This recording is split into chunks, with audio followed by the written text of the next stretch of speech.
আল্লাহু আকবার।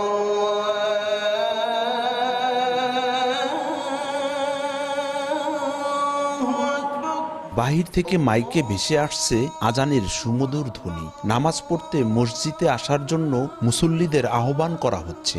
দল বেঁধে ছুটে আসছে ধর্মপ্রাণ মুসল্লিরা। এ দৃশ্য মাদারীপুর শহরের শকুনি লেকের পার অবস্থিত জেলা মডেল মসজিদের। নকল করেছেন যে হযরতে মূসা আলাইহিস সালাম 1854 সালে মাদারীপুর মহকুমা প্রতিষ্ঠার পরবর্তী সময়ে প্রতিষ্ঠিত হয়েছিল জেলা সদর জামে মসজিদ। সবশেষ 2019 সালের মে মাসে পুরনো ভবনটি ভেঙে ইসলামিক ফাউন্ডেশনের অধীনে প্রায় 15 কোটি টাকা ব্যয়ে নির্মাণ করা হয় 3 তলা বিশিষ্ট ভবন। দৃষ্টিনন্দন মসজিদটির নাম দেওয়া হয় জেলা মডেল মসজিদ।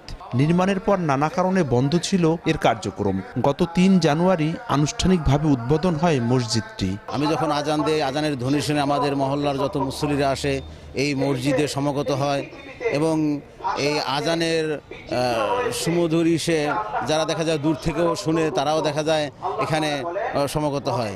এজন্য আমি মহান আল্লাহ তাআলার কাছে কৃতজ্ঞ এবং শুকরিয়া যে আল্লাহ তাআলা আমাকে এখানে দায়িত্ব রেখেছেন। মসজিদটি দেখতে ছুটে আসছেন বিভিন্ন স্থান থেকে নানা শ্রেণী পেশার মানুষ। পরিবার পরিজন ও বন্ধু বান্ধব নিয়ে ঘুরতে আসা লোকজন যে যার মতো ছবি তুলে সময় পার করছেন। শহরের কোল ঘেঁষে নির্মাণ হওয়া মসজিদে দেশ ও জাতির শান্তি কামনায় দোয়া ও মোনাজাত করা হয়।